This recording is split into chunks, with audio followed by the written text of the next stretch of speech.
The first person I'm going to start with is Dr. Harrison. We've seen a lot of what is happening in the AI space. Like I used to tell people, AI has come to stay, whether you want to accept it or not. What is very important is that are you prepared for it? Is your organization prepared for it? If you're not prepared for it, you'll be surprised that AI is going to leave you behind, and then it's going to be useful or make those that are prepared for it to be relevant.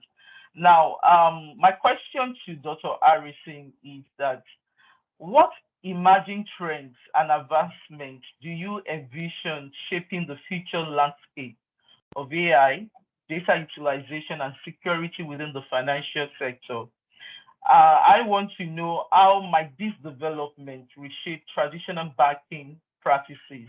How will it redefine the customer's interaction, their expectations, and how does this also influence regulatory compliance requirements and then foster innovation across the industry?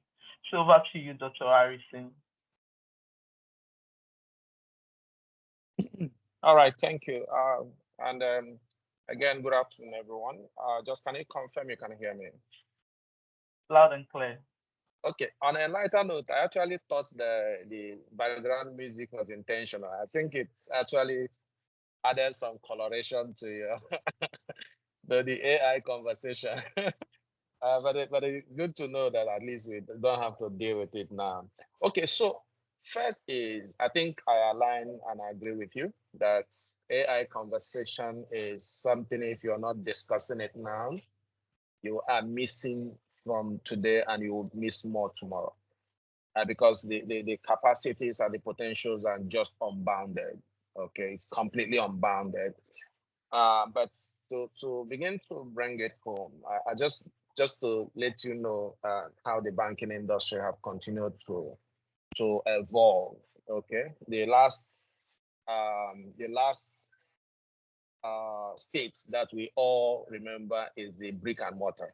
Okay, when you go to the bank and you have to do all your transactions in that particular branch. So you have a file. So from there, the bank got digitalized. So you can now go to any branch. Okay. From then digital transformation now evolved where you no longer even need to go to the bank at all.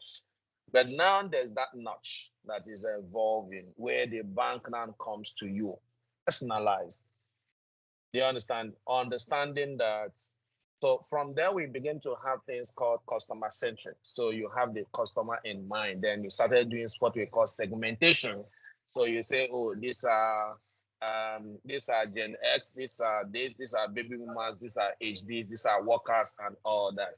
Then you begin to realize that in reality, Harrison on payday is Harrison different from Harrison during January when you're doing a lot of upfront payments. So begin to know that Harrison is different at every point in time. Okay.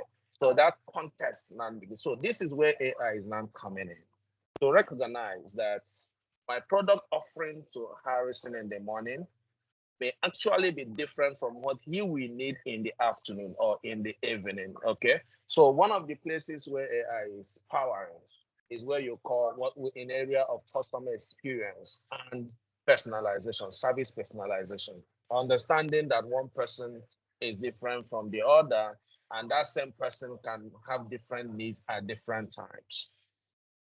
Customer relationship management is another place where AI is playing a very fantastic role. Just imagine you have taken over the account of a customer and you're going to visit the customer for a first time conversation and you have a capability to get an overview of what that customer is, who that customer is, interaction with you and interaction with others. So you're in the better equipped with analytics, with data to be able to have that conversation.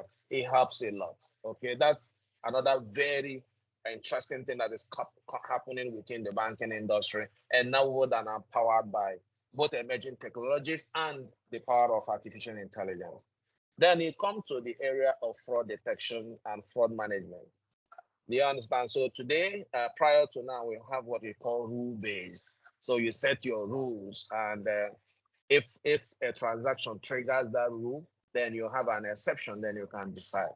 But what is a situation where you allow the system to learn a customer? So there's no rule now. You just learn the customer over time. You know the customer transaction time, transaction divide, transaction pattern, and every other thing. And then just imagine that this customer got compromises his credentials, which is what is happening today. And another person picks it up and decides to transact with the customer's credential. The AI system will pick it up. They say, no, I know the credentials are correct, but I think there's something about the pattern, either the amount, the location, the device, the internet, the location, the time of day, the day of week, the trend. There's something just different from what it used to be. And then that can help. This will now completely change the landscape of fraud management, because today we have heavier conversation and concentration on helping the customer keep his credentials or her credentials. Don't share your PIN, don't share this, don't share that. But once that is compromised in most cases, then the game is done. So that's another place where AI will be providing a lot of insightful conversation. Then let's look at data insight and data conversation, and look at market postulations and market trending. So today, what do you do? So in the course of this, you've looked at some research. So you have research, which is a state in time conversation. This research may be 6 months old, it may be 1 month old, it may be 2 months old. Do you understand? Which means the dynamics that power that enable that research probably have changed. So data have changed. So imagine a situation where you are able to now read using AI-enabled systems to get currency of data. To say, as at last 6 hours, what is the position of things? And then you can make the right decision. And so that's another place that AI is playing fundamental role in banking industry. There's another point is risk scoring. Risk scoring. So today, for every loan, whether it's nano, whether it's enterprise, whether it's whatever loan, you have to do some kind of risk assessment. Even to onboard a customer, KYC, you have to do some kind of risk assessment.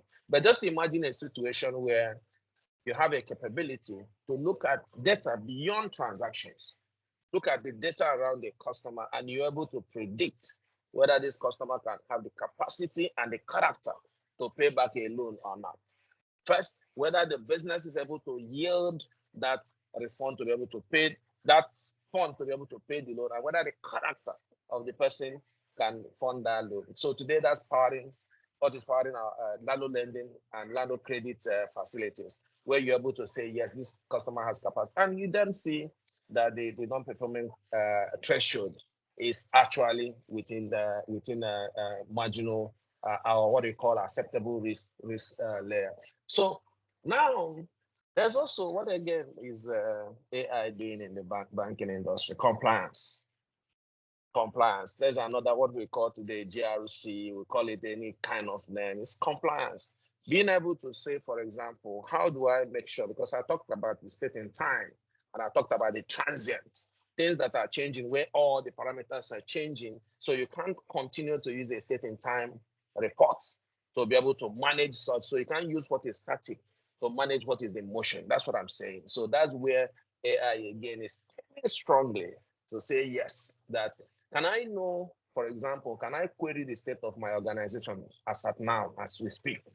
Can I know where I stand in terms of one or the other of any of the regulations? That's where compliance comes in and powered by AI, because then you can have triggers at all the touch points, and you're able to aggregate it using an algorithm to give you a position as an organization. That's another place that AI is also showing a lot of inroad in finance, and that's people are leveraging it at different pace and at different scale. I think I will stop here to allow others to speak. Thank you.